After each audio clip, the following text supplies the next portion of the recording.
The title of this video is something to the effect of ChatGPT refutes the claims of a security pro.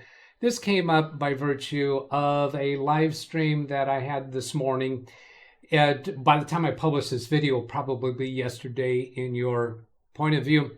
But I was talking about the password management capabilities within the browsers. Now, we were also talking about third-party password managers. And I was talking about how the managers built into the browsers would be okay to use if you have accounts with an account with Google and a good password and two-factor authentication, and you have an account with Microsoft if you're using Edge, and two-factor authentication and a good password. Now, during the course of that live stream, I found later that Wintermute had given us a link to this article here that I have pulled up on a page here. This is Fractional CISO. Now, by the way, I looked a little bit closer at this person's offerings. I like him. I think I could use him for clients in the future. His name is RJ Russell. Bothers me a little bit that he doesn't give more of a name. He just refers to him as RJ Russell. I never like that too much. But this article I'm uncomfortable with because it's very, very misleading in my opinion. He talks about the default password management features. Now, he does emphasize that a couple times, that it's the default password management of Edge and Chrome and other browsers is very insecure because you can easily go into it and display the passwords that have been stored. However, keep in mind, I was saying complex passwords, two-factor authentication, having accounts with those browsers. That's not what he's addressing here.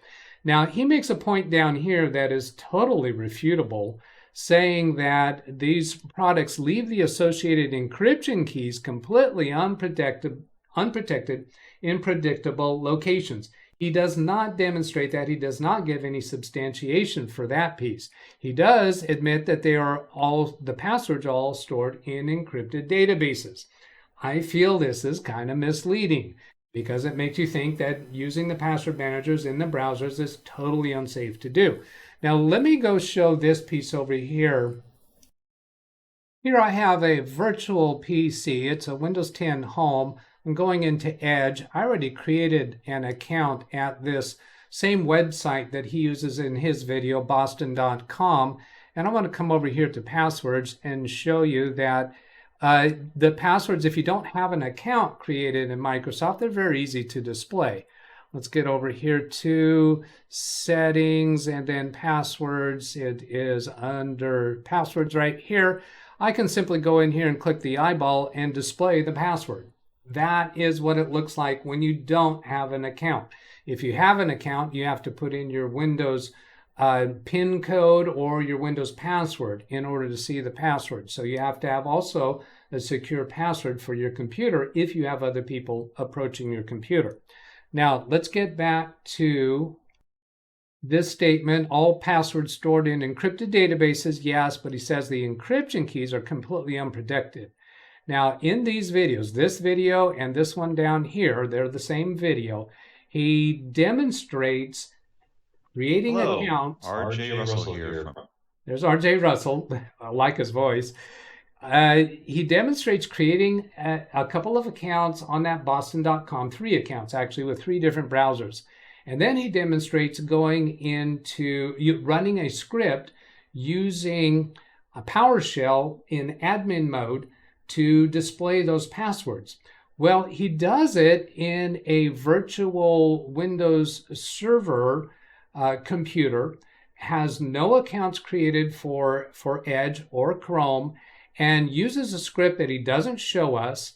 And when he's logged in, performing this screen at the keyboard of the computer, he's able to display the passwords that he created on those accounts. Sorry, totally not convinced. He hasn't shown anything about them being the encryption key being stored in a insecure location. What he has shown here is a script that he's created that he says that he's found that available for free on the internet, and he's been able to create this PowerShell script to display the passwords that he put in. But he signed in as administrator on that computer when he's doing it. So the only way a criminal hacker is going to be able to do this is if they already have full control of your computer. If they already have full control of your computer, game over. So this is very much not convincing. Now let's go take a look at what ChatGPT says about this. In ChatGPT, I did a copy and paste straight from his website. Is this statement true? Even though Chrome, Firefox, and Edge browsers all store passwords in encrypted databases, by default, all three products intentionally leave the associated encryption keys completely unprotected in predictable locations.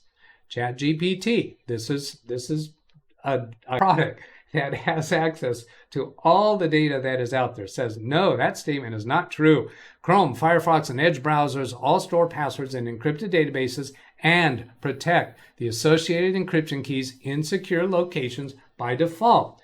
Keep in mind, he demonstrated being able to display those passwords that were created without a Microsoft account, without a Google Chrome account, without the Firefox account was the third one that he did. And he was running this script on a computer that he was logged into as an admin. Then I asked, where do Chrome, Firefox, and Edge browsers store the associated encryption keys?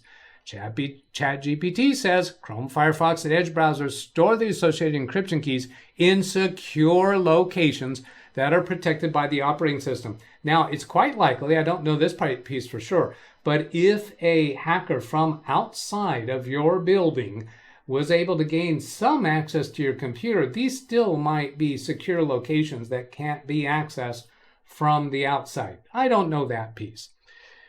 But that is what this is saying about implying with secure locations. It's not in a shared user folder somewhere. Protected by the operating system. The exact location may vary depending upon the operating system. Remember, he's using a server operating system to demonstrate this. That was a little odd to me. And the browser version. But they are typically stored in encrypted form and are not easily accessible to users or other applications. If you have admin rights on the computer, yes, they're accessible. And just because he did it through a PowerShell script instead of through the browser, that's not really any significance that I can think of. Can you evaluate, this is my question to ChatGPT, can you evaluate the claim on this website that encryption keys are unprotected? And I give the URL for that website. ChatGPT responds with, the claim on the website you mentioned that by default all three products intentionally leave the associated encryption keys completely unprotected in predictable locations is not accurate.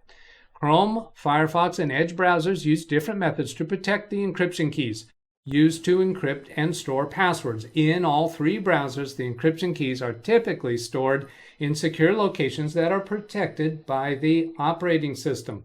There is a level of security in an operating system that prevents me as an admin user from getting to certain files in certain locations.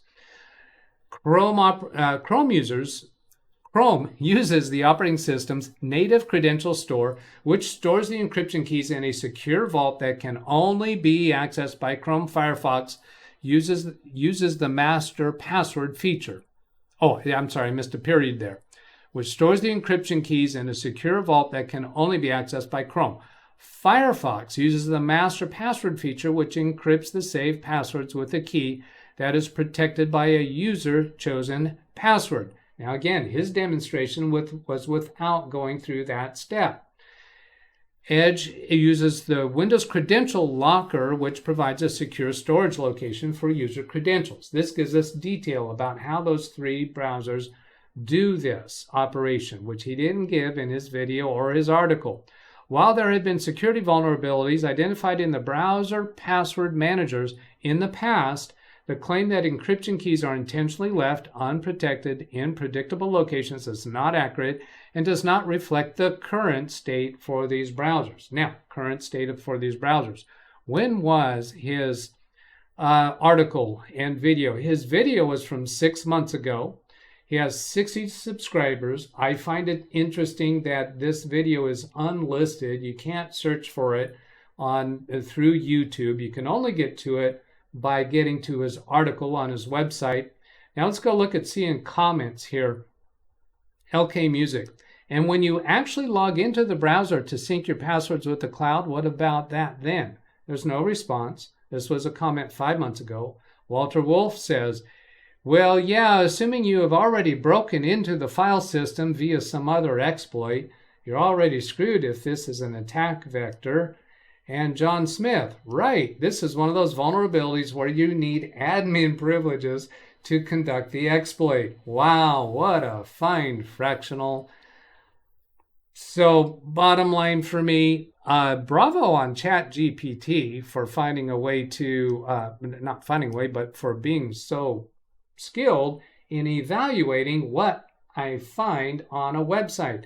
There's a lot of content out there that is misleading and sometimes just flat out wrong. Don't believe what you see just because it's published on the internet. Now, that said, I am intrigued with what he is doing, RJ Russell, and there's a whole bunch of people doing this. Fractional CISO. What's fractional CISO? I like the concept. It's when a company can't hire their own security professional and you can use one fractionally. Now, from the my aviation background, I know fractional jets. It's where you can be a partial owner of a jet. Well, here you have a fractional ownership, essentially, in the CISO. Now, I was also disappointed over here on pricing. I thought, oh, good, you're going to give me an idea how much it costs. Well, you go into pricing here, and then what happens is you are faced with some questions. Which services are you interested in? Well, I clicked on cybersecurity program management because, yeah, I would be curious about that for my clients. Budgetary vCISO pricing. Click next. I'm expecting that I'm going to be able to see something here because he's actually asking me some questions. Well, great. How about for a 10-employee operation? What's it going to be like?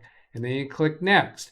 And then is a majority of our infrastructure based on our network rather than cloud-based? I'm going to choose network and then click next.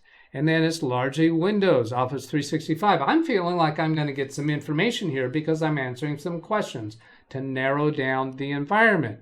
And then, nope, I've got to give you all my information before you're going to give me any idea of what this is going to cost. I was very unhappy to see that. I'd be more likely to pursue with this person or somebody else if they gave me some kind of a handle on the pricing. So I'm kind of disappointed on several levels with this person, and I am reaffirmed that using browser password managers is okay if you're doing it right. You need to have good sign-in credentials for your computer. You need to have an account with Google or Microsoft with a good password and two-factor authentication. And if people are able to come up to your computer, you need to be having a timeout on your screen, and it needs to require that you log in again with your PIN number or with a password in order to wake the computer up. Now, if you have all those factors in place, well, mainly just the accounts for Google and for Microsoft, when you go into that password manager on the browser, you cannot display those passwords without having to re-enter the password for your computer or the PIN code for your computer. So those need to be private and secure. And if you have those check marks checked, then you're okay. Now, his criticism about by default, these browsers are insecure, that is true, and that is the nature of the Windows world. It wasn't the choice of the browsers, it's the nature of the Windows world and the heterogeneous, whatever, the multiple softwares, multiple hardwares that we have in the Windows world. Not true for the Apple world. In the Apple world, started out right from the beginning, you had to have an account with Apple to get into their ecosystem at all. So that is my response to the question that came up today about browser security and that article. And I hope this has been useful. Have a great day. Catch you later. Goodbye.